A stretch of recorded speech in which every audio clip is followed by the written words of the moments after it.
Okay, welcome everyone. We'll start on time. Always a bit strange hanging onto a microphone like this. I have to suppress my urge to start singing, but anyway. So to start, I'd like to acknowledge that this event is being held on the traditional lands of the Turrbal people. I'd like to pay my respects to their elders, past, present and emerging, and extend that respect to any Aboriginal and Torres Strait Islander people who are present. And on a personal note, I would like to acknowledge the people of Mapoon, Doomadgee and Kowanyama on Cape York Peninsula, where I have worked and lived for periods of time in the past. Representatives from government and industry, UQ colleagues, distinguished guests, ladies and gentlemen. I am Professor Mark Moran, Group Leader of Development Effectiveness in UQ's Institute for Social Science Research. And it is my pleasure to welcome you here today to our public lecture on automation and the future of work. This event is being brought to you by the Faculty of Humanities and Social Sciences through its Institute for Social Science Research and its School of Social Science, along with the Sustainable Minerals Institute and the Centre for Socially Responsibility in Mining. It's great to see such a strong turnout, particularly among our alumni and external stakeholder community. Clearly, there's a lot of interest in this topic of the impact of technology on our changing economies and workforce. We're very fortunate today to have with us Masood Ahmed, President of the Centre for Global Development in Washington, DC. I was fortunate to spend January of last year with the Centre for Global Development as a visiting fellow. The influence of their research and analysis on the development policies of USAID and multilateral institutions is something that I hope we could aspire to do here at UQ in our own country and the Indo-Pacific region that we live in. The lecture will run approximately 30 minutes, which will be followed by a short Q&A session. We have beverages and light catering for those who can stay to carry on the discussion after the lecture. I will now welcome to the front our Faculty of Humanities and Social Sciences Executive Dean, Professor Heather Zwicker, who will introduce our guest. Professor Zwicker recently joined the university from the University of Alberta, Canada, where she held the position of Vice Provost and Dean, Faculty of Graduate Studies and Research. She now leads the faculty. We're very happy to have her, which includes somehow managing 7 schools and many research centres and institutes in preparing our students as industry leaders, policy makers and change makers of the future. Professor Zwicker.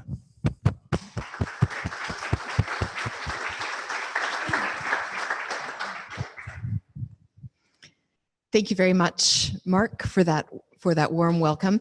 And I would like to also pay my respects to the traditional custodians of this land, the waters, the skies, and to pay my respects particularly to elders past, present, and emerging.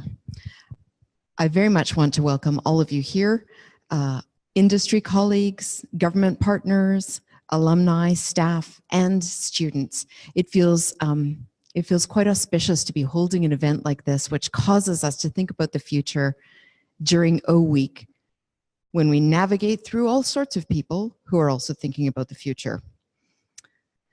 As anybody with a mobile telephone knows, the impacts of technological innovations in our lifetime have been huge. We can communicate with people all over the globe with incredible speed and efficiency. We see the production and transportation of goods moving at an entirely different pace and in a very different organization than we may have grown up with and been used to.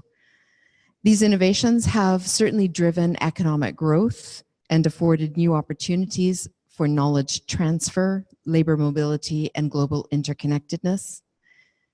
As anybody with a mobile phone also knows, that can be a bit of a mixed blessing. For all of its benefits, innovation can sometimes create social or marketplace disruption while it comes into fruition. And the obvious go-to examples here are well known by people in this room: Uber, GoGet, Car Next Door, Airbnb. Phenomena that are now local to us and global in their reach.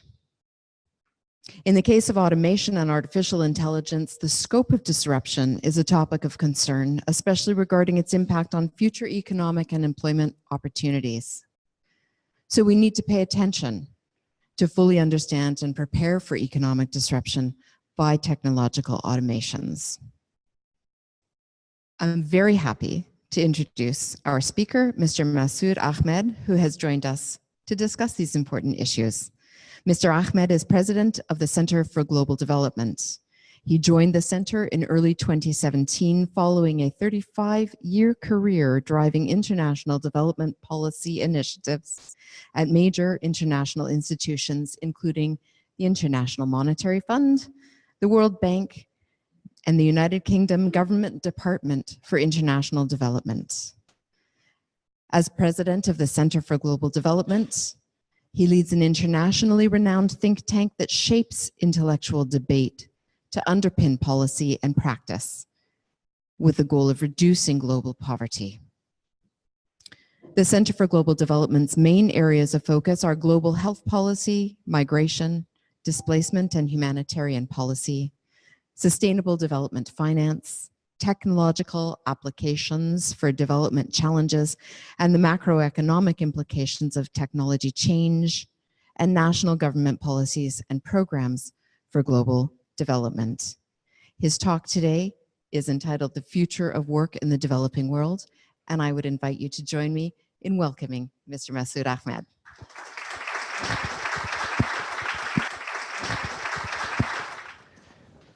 Thank you very much, Professor Zwicker, for that introduction. Mark, thank you very much for inviting me to participate in this conversation, to share with you some thoughts, and thank you all for taking the time to come and spend an hour this morning having this conversation. I really would like it to be a bit of a conversation if we can spare enough time at the end, and I'd like to make sure we have enough time to have that exchange, because I'd be interested in your perspectives on it. Particularly, we're talking about the future, and I would very much welcome the perspectives of people who are now planning their future. I see many of you sitting here or thinking about what you would like to do in terms of what kind of work awaits you as you move forward into the labor force. And it's a topic on which you get a lot of media. Many people talking about self-driving cars, they're talking about automation.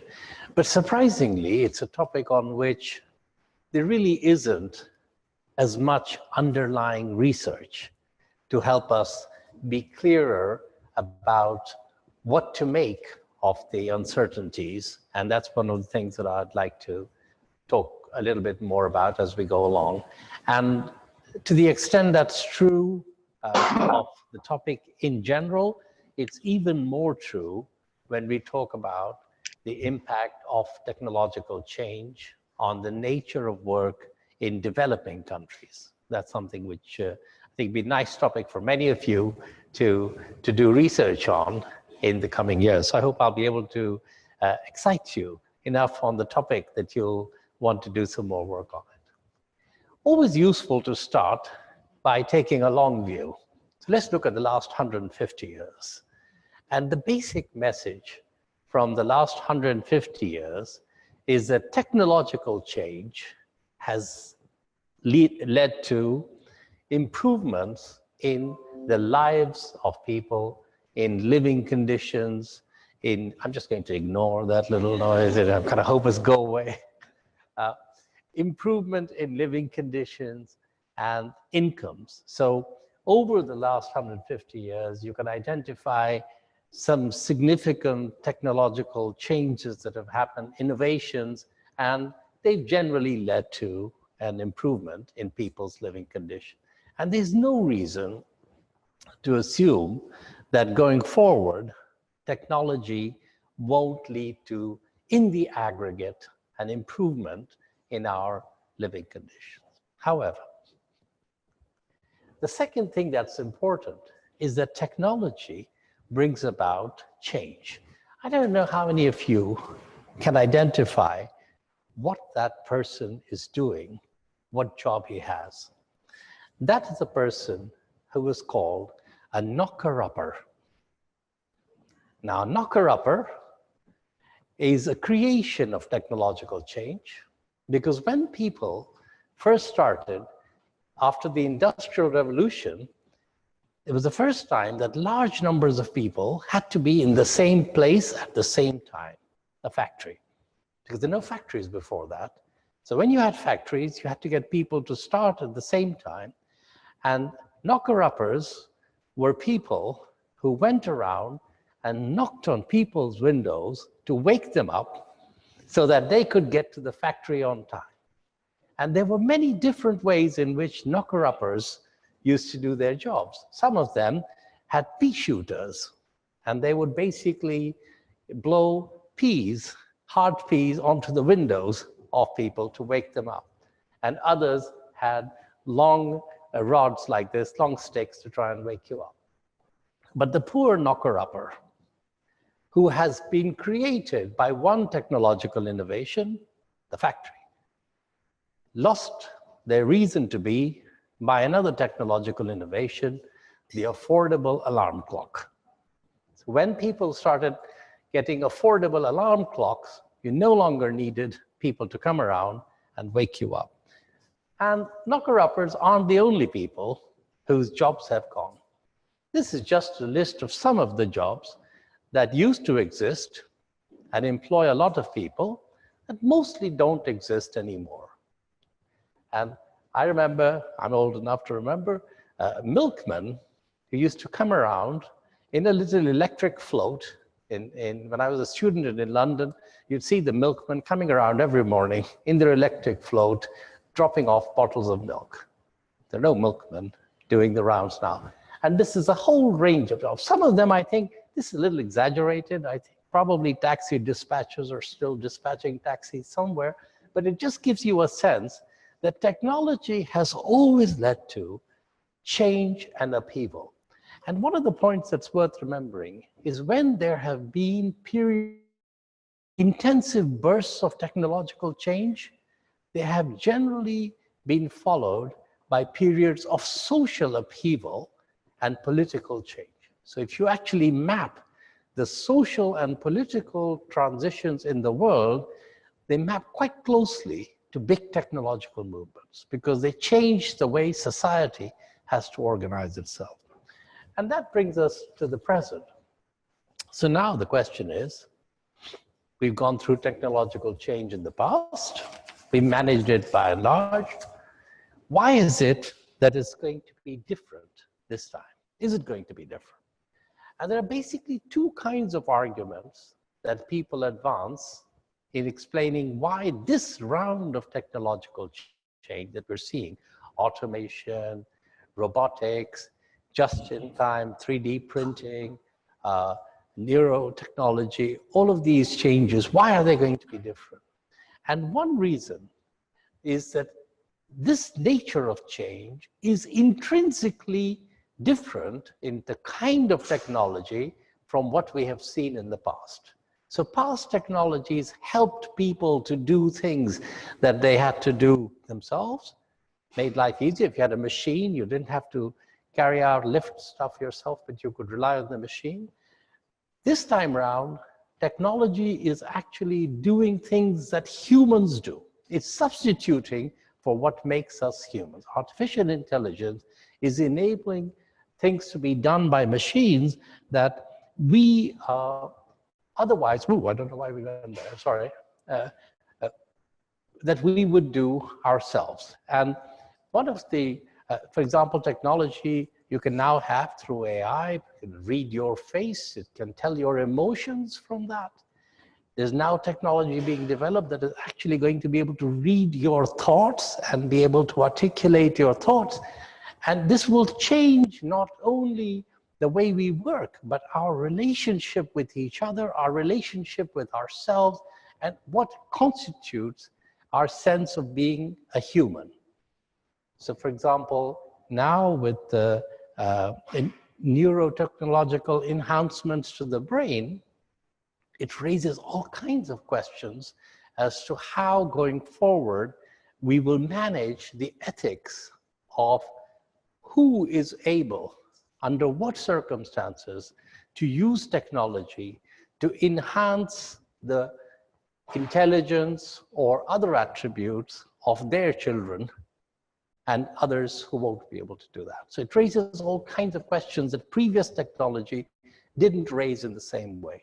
And the second broad argument that people make is that it's just happening much faster and much more broadly going to affect our lives in ways that we're going to have difficulty coping with it.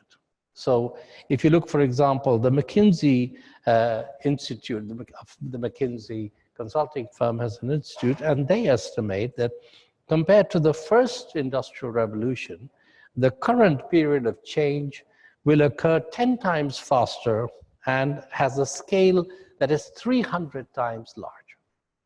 So just in terms of our individual and collective capacity to manage change, this is happening at a speed and at a pace that's going to be very hard for us. And the World Economic Forum has talked about how this is going to be exponential change rather than... Doesn't always work as we want it to, but by and large, it's exponential rather than... So people are quite worried about this round for these two reasons. I want to focus on most of my talk on a relatively narrow issue. How will this change the nature of our work? And I think the first thing I should tell you is that there are a wide range of estimates of how significant the change is going to be. I've just given you a few. And as you can see, some people say nearly half the jobs are going to be affected by technology. Other people say, actually, maybe it's much smaller than that. And then some people who've said it's half have gone back and revised it. And Mark reminded me that actually Frey and colleagues have put out a new estimate, which is, I think, 20-some%. And there are other people who are saying, well, actually, it's not that the jobs will disappear, but the nature of the jobs will change very much in terms of the tasks that are going to be done. So there's a lot of uncertainty about it. And even here, I don't know whether some of you saw this report that came out in Australia by the Foundation of Young Australians, which basically is saying, look, more than 2/3 of Australians, as they come into the labor force, will start a job that will change dramatically or disappear in the first 10 months. But much of this is really people trying to give you their best guess of the future. And I think the one key message so far that I would take away is there's a certain amount of uncertainty around this. So let's look at the past. Well, one thing that's actually, why do people worry beyond that is they think the gig economy, Uber, Airbnb, that this is also changing the relationship between workers and employers. So if you work in a company, your rights that you had, the degree of stability and security you had as a worker is going to be much less in some of the gig economy going forward. And this is just a cartoon that kind of makes that point. But I think the serious point here is that there is a broad concern that as society, we have not organized ourselves to deal with a future of work in which the stability and security that people knew when they felt that they had a job is no longer going to be an attribute they can rely on, even if they do the same kind of work. And that's why so many taxi drivers in so many cities are often protesting against the arrival of Uber, because they feel that the alternative life that Uber offers to drivers is one that is less secure and less stable than what they have been used to. Now, if you look at what's actually happened in the reality of the marketplace, here's a nice, interesting chart that I took from David Autor, who, this is from his Eli lecture at this year's American Economic Association meeting in January. What this looks at is over the last 40 years, what's been happening to the nature of jobs in the United States. And what you see from this is that there's a bunch of jobs here that are relatively low skill and that are paid less, and those jobs have increased as a share of the workforce. And there's a group of jobs at the other end of the spectrum, which are high skill and high productivity, higher income, that have also gone up as a share of the workforce. So both at the low skill end and at the high skill end, the professionals, the managers, the technicians have seen an increase in their share of the jobs. But in the middle, there's a large number of people who were working in production or who were working in sales or in office management or in accountancy or in administration, and their jobs have been replaced by technology. So those jobs have disappeared.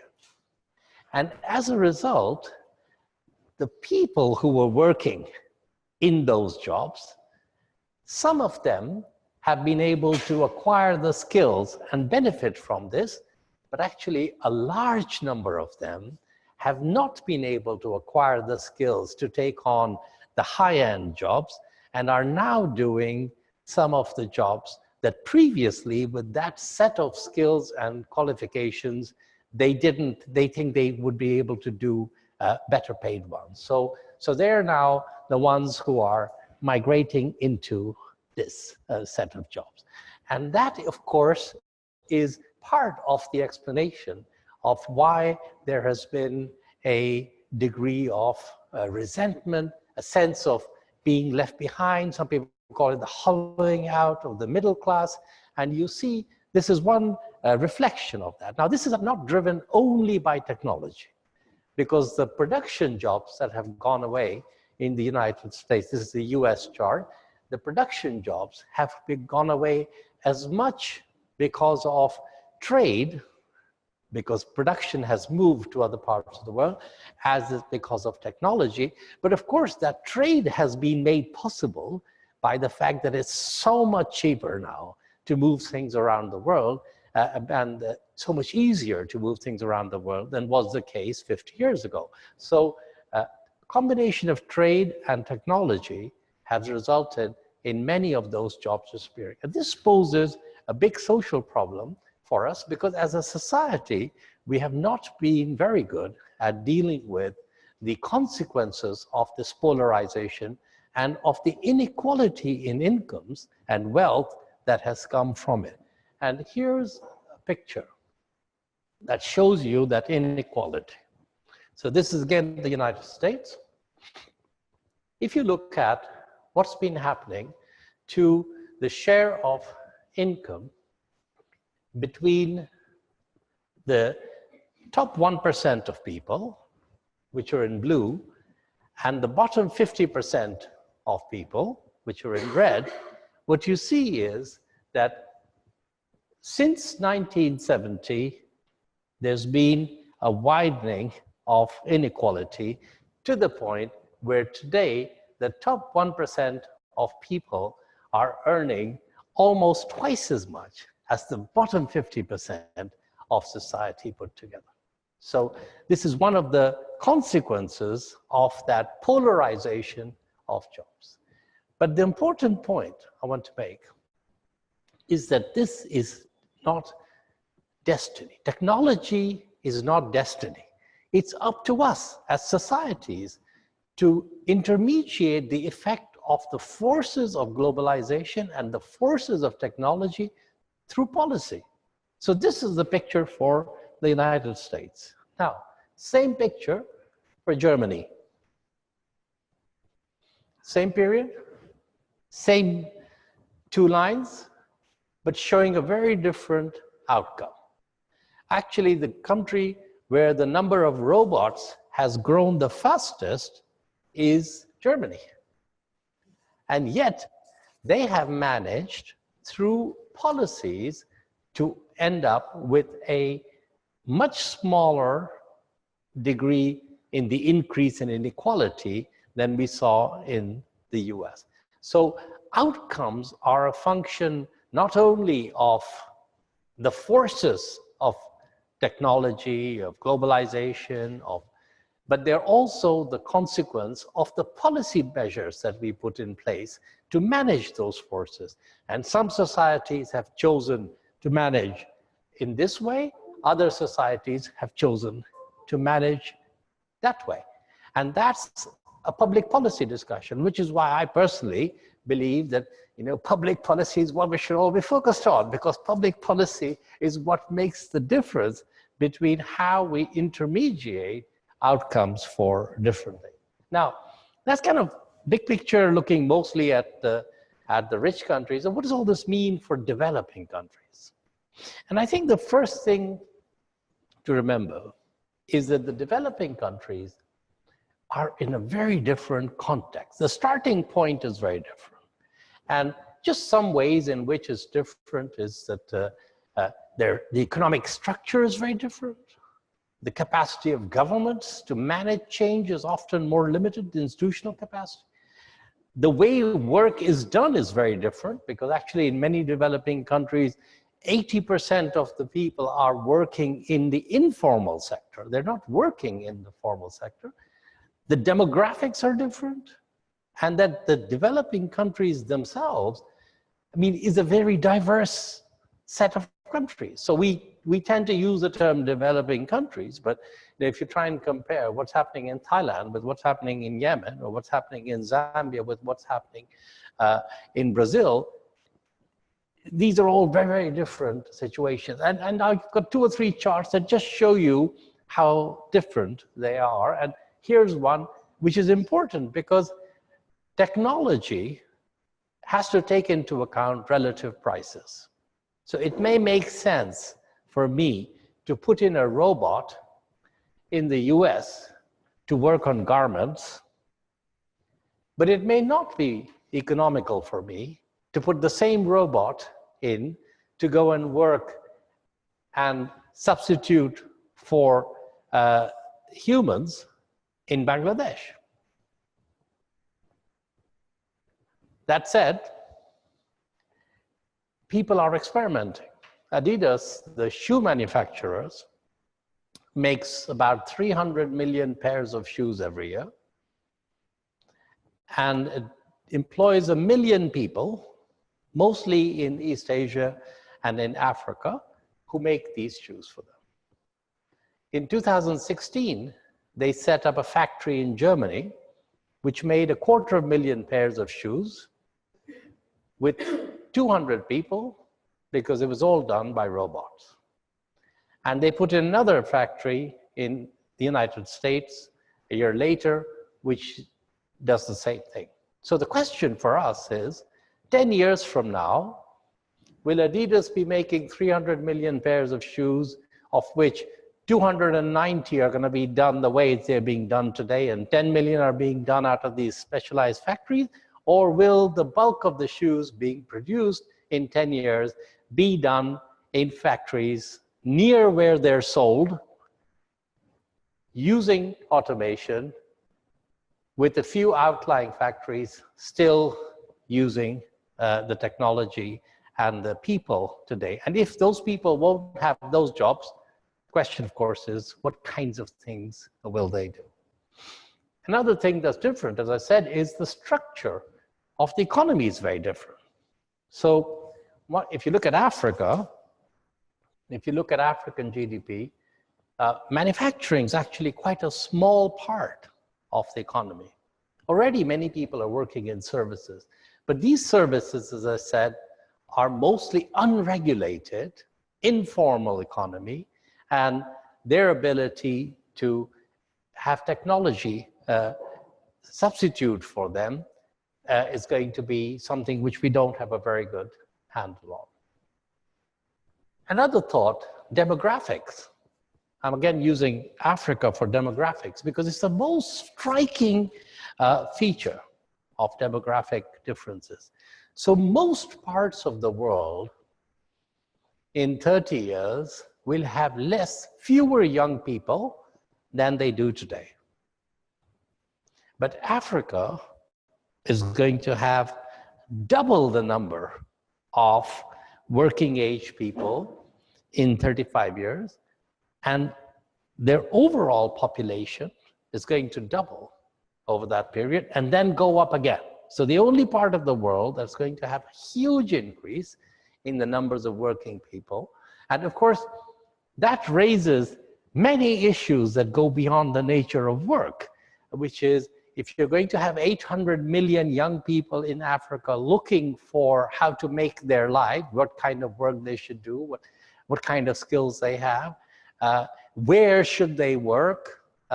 These are all questions that I think are going to be central to a conversation about the future of the world, about migration, about how you manage these big differences in demography. But in terms of the nature of work, in Europe, where the number of working age people is going down, automation can actually help, because some of the jobs that you don't have people anymore to do, you can now get automation and robots to do for you. But in Africa, where the number of young people is actually increasing, automation isn't a help in the same way, and you have to think through how you can make that work. Now, let's not get depressed. There are many positive factors as well. We economists have a tendency to also focus on things that are likely to go wrong, but it's important to recognize that actually technology has huge positive potential for developing countries. And even now you can see, for example, there's a rapid growth in these economies of the digital-based activities. The IT sector is fastest growing sector in India, for example. The IT sector now accounts for a third of all of the exports, and for revenue, I think about $170 billion. So this is clearly something that in a number of countries, people are seeing rapid growth in fintech, in information, in digital-based business. And the bit about the gig economy, I want to say, you know, you remember that little picture about Uber and how we think of people moving from the formal economy into Uber or Airbnb as losing some degree of formality? But in many developing countries, where they start from a very informal sector, actually, if you're a driver that switches from driving a taxi to working for Uber, you have much more job security than you had before. So we have to remember that the gig economy, as we think of it in societies where there are well-established formal mechanisms for workers, does not apply in the same way. And finally, I think also what you see is a lot of investments being made in training in many countries, from the tech sector. So I don't want us to sort of go away with the sense that there are only risks or downsides. So what's our best estimate of how much this is going to impact the nature of work? And again, I think here, even more uncertainty. What I find quite interesting is the degree of precision that you see in these estimates. So some of them are down to 41, 44, 46%. Honestly, I would say plus or minus 20%. So I don't think we really have a very good sense. So these are essentially estimates that, based on running a methodology, give you a number, but you don't want to take these numbers as implying any degree of precision about what the likely outcomes are going to be.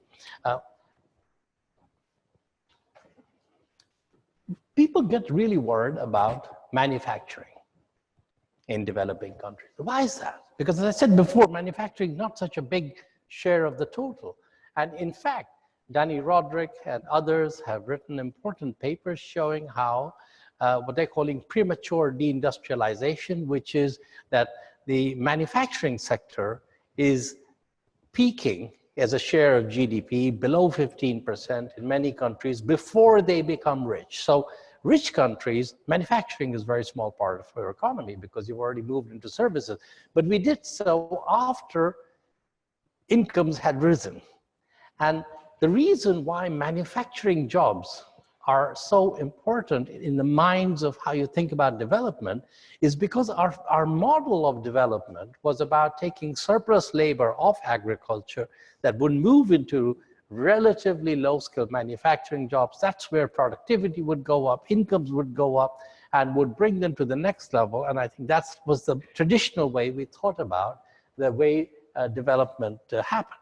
Now, if manufacturing is no longer going to be a driver of that kind of growth, where will the productivity increase and the income increase for people coming off agriculture happen? Will it be in services?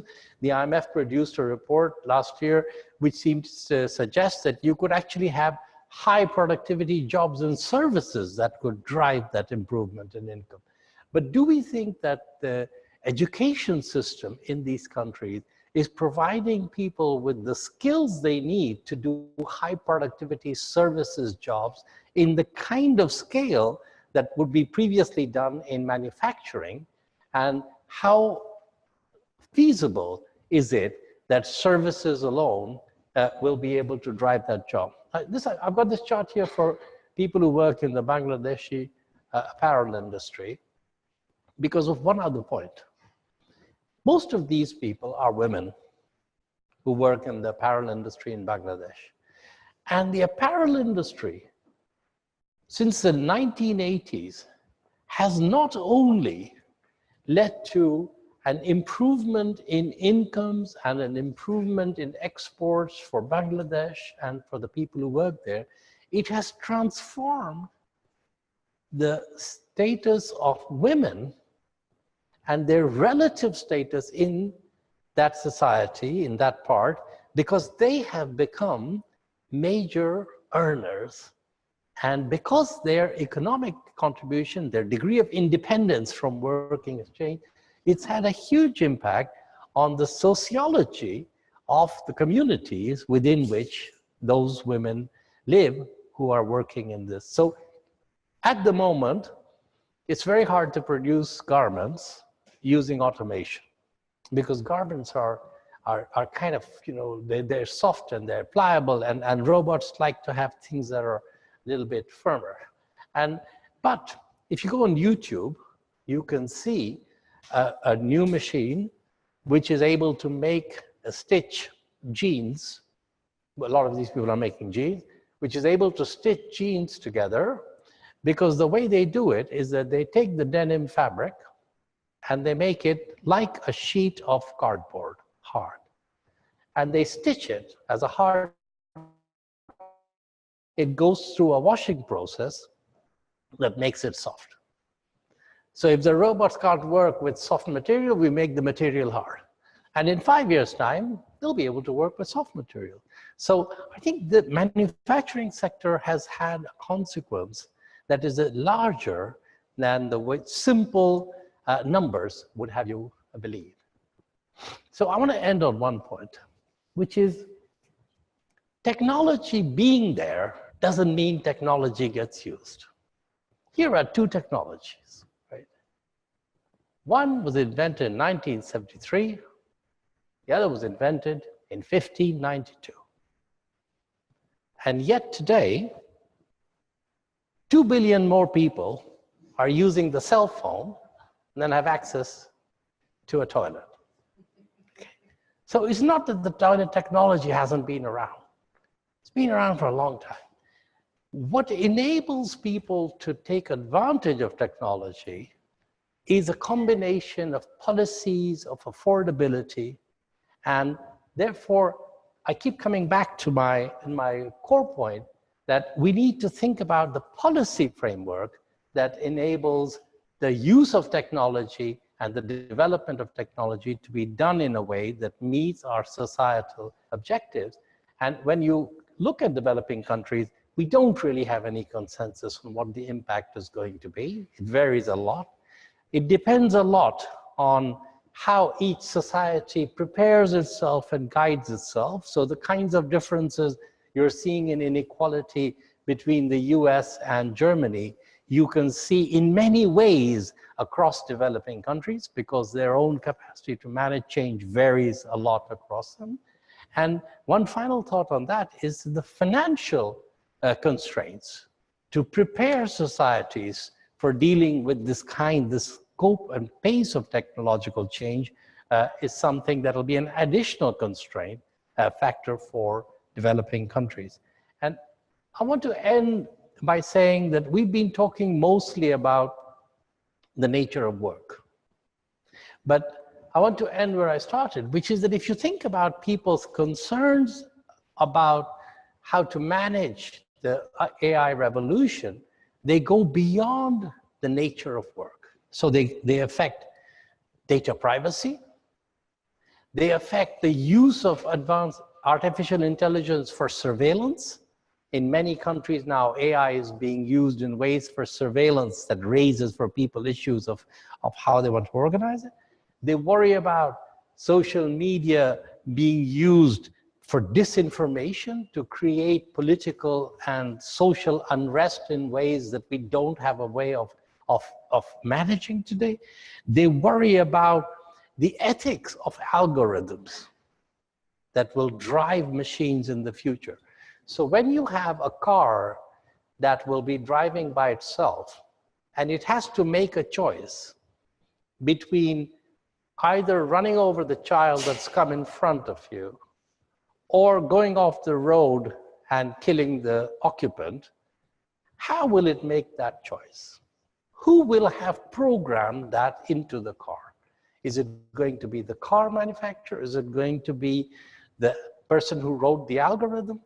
Is it going to be, as the owner of the car, the user of the car, do you have any say in what the car does faced with that situation?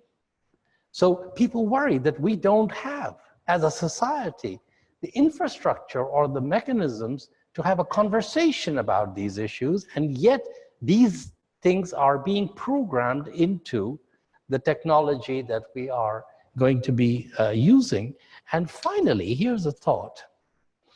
Do you know that after the Industrial Revolution, when people started using machines, they didn't have to do heavy work themselves.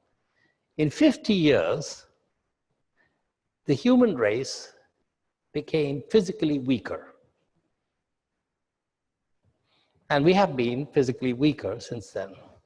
So there's a group of scientists who are very concerned that once we start relying on artificial intelligence and stop using our brain muscles, in 50 years, what will this do to the average IQ of people? Will it actually, in the same way that we became physically weaker? I find that very hard to believe, I have to tell you. I mean, not because I have any scientific or empirical reason to challenge that claim, but I just find that sort of very hard to accept.